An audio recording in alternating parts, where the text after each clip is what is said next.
네, 김경래 최강시사 듣고 계십니다. 우리가 한국과 미국이 군사적으로 동맹 관계 아닙니까?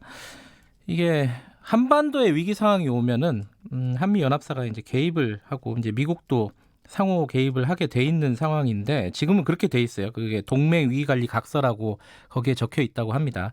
또 요거를 미국에서 좀 개정을 하자라고 우리 측에 요구를 하고 있다고 하는 보도가 어제 나왔습니다.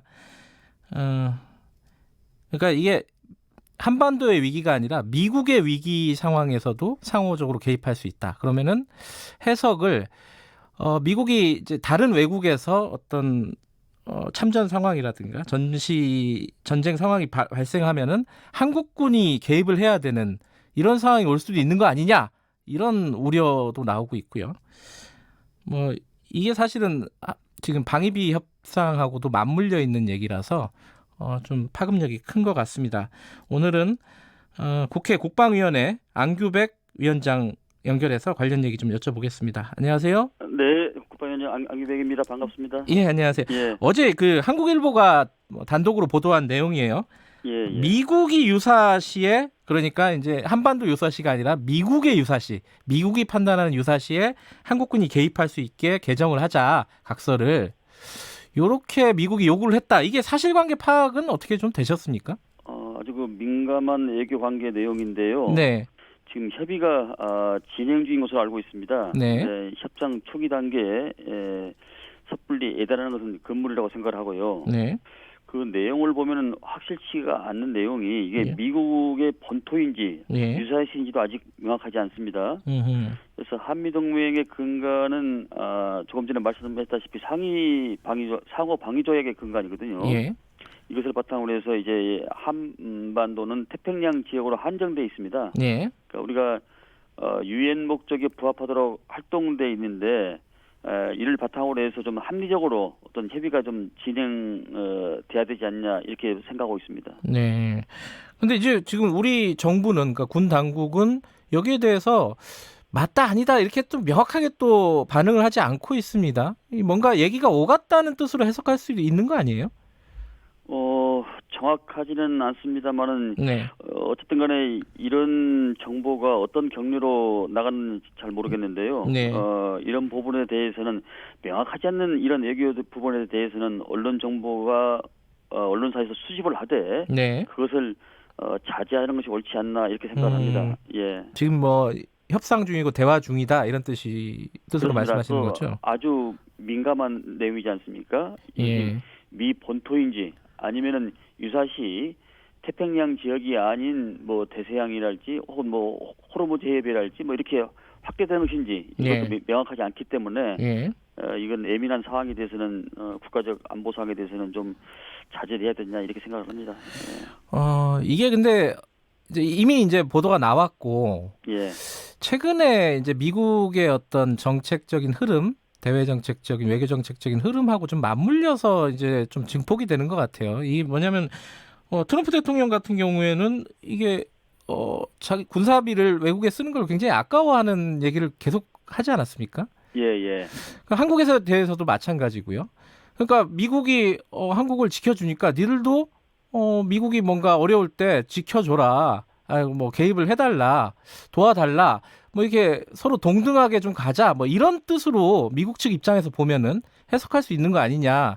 이거 어떻게 보십니까? 지금 미국의 정책이 좀 네. 근본적으로 약간 트럼프시 이후에 네. 좀 많이 좀 변하는 그런 느낌을 받습니다. 네. 그래서 이 부분에 대해서도 우리가 적극적으로 좀 대처를 해야 되지 않는가 그런 생각을 갖습니다. 예.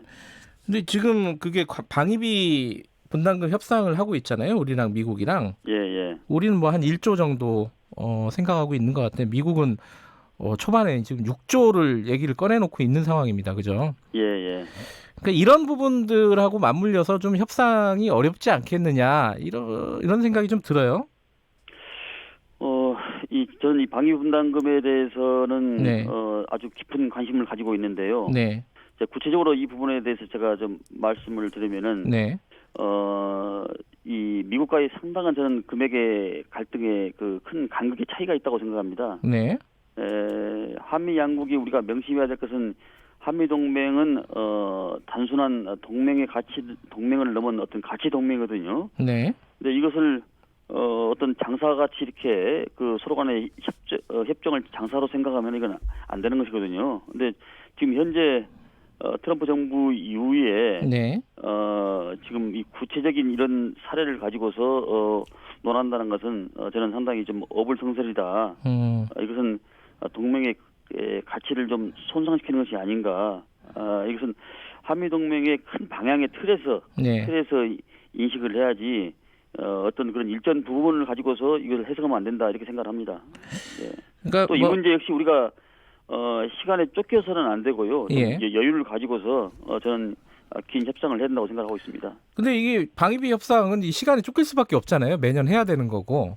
그렇죠? 매년은 해야 되지만은 시간의 제약은 있는 건 아닙니다. 예. 이거는 91년도에 우리가 그 방위비 특별 그 협정에 의해 가지고 네. 우리가 경기가 어려울 때 IMF 때는 뭐 5년 동안에도 했었고 네. 또 우리가 경기가 좋을 때는 뭐 1년에도 2년도 했었기 때문에 시간에 쫓겨서 이것은 저는 할 일이 아니라고 저는 봅니다. 예.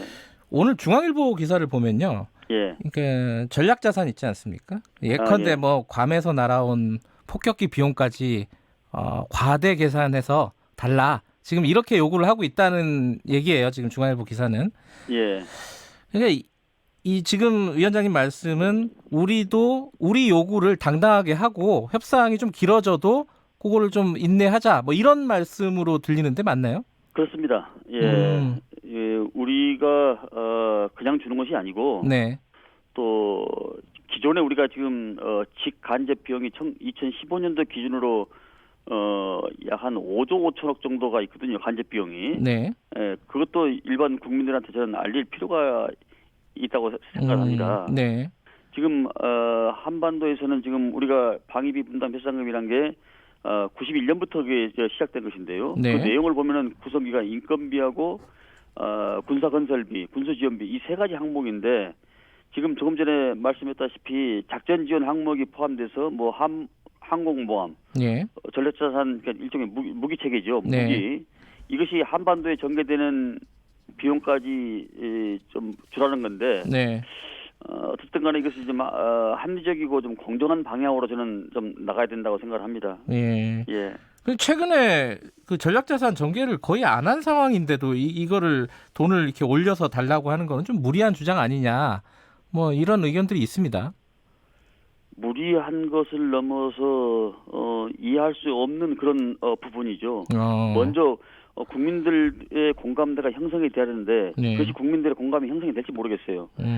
태평양 지역에서 한반도로 온다는 것은 네. 여러 가지 뭐 인도, 싱가포르, 뭐 대만, 태국 다 거쳐서 오지 않습니까? 네. 이런 모든 비용을 우리한테 우리 대한민국한테 요구한다는 것은 저는 지나치다라고 생각을 하고 있고 네. 통상 이것이 인상률을 보면은 연년도에 2% 네. 3% 최고 많이야 리미트 4%까지 그러니까 네. 물가 상승률에 한해서 올라갔는데 네. 이것을 아무 근거도 없이 소파에 대한 그 규정 개정도 없이 네. 600%를 증액해달라 어느 국민 어느 누가 그걸 이해할 수 있겠습니까? 저는 상당히 이해하기 어려운 대목이라고 생각합니다. 근데 지금 그게 한미 간의 관계가 예. 일본하고도 또 이게 변수가 있지 않습니까? 일본하고 우리가 지금 이제 갈등 상황이 있는 상황이고 지금 지소미아 예. 군사정보보호협정 같은 경우가 지금 종료가 될 예정이지 않습니까? 여기에 예. 대해서 미국이 어떤 입장을 취하느냐도 우리도 굉장히 중요한데 이런 것들이 참 맞물려서 우리의 협상력이 좀 떨어지고 있는 거 아니냐 그런 걱정이 들긴 해요. 지소미아 종료가 23일인데요. 예. 최근에 이제 한일 총리회담에서 일부 간격이 좀 좁아지는 그런 형국이 보이고 있어요. 네. 아베 총리가 우리에게 이건 국가 간의 약속이다 지켜야 한다고 말한 것은 저는 어불성설인데 네. 먼저 우방국에 대한 예의를 다해야 되는 것이 일본이 해야 될 일입니다. 네. 미국이 지소미아를 강조하는 것은 동북아 지역에서 그 한미일 안보 협력 체제가 중요하기 때문인데 네.